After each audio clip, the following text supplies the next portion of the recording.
The first is the Mombasa Port Development Phase 2, which is currently undergoing by the construction of the second phase of CT2. The second is the ongoing cruise terminal, which we hope to complete in August this year. The third is the relocation of the Kipego Oil Terminal, whose work has started from 1st of February, and we hope to be done in the next 18 months.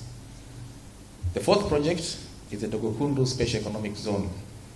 Towards this end, the Japan International Cooperation Agency has already engaged the authority in giving financing for the development of the first berth at Dogokundu. As you all know, we also have the Lamu Port project that is currently ongoing, and we are currently beyond 65% of the construction stage. Ladies and gentlemen, we are also planning to expand the ICD so that we can have increased capacity due to the demand that we require at ICD. And the last project is the improvement of berth 11 to 14 at the Port of Mombasa. We also have another initiative, which is the standard gauge related initiatives.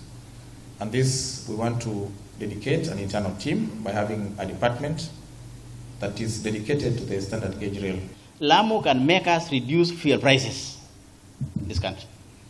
You know why? If we do Lamu properly, then we evacuate our fuel from my neighbor Turkana all the way, and we wash it here, or we clean it here. Excuse my language, but that is the language that a common man understands. These refineries, you people, engineers, can understand. But the language that can be understood by the people who voted for us is, we can wash it here in Lamu, and then we use it in our own country. Then the prices are cheaper.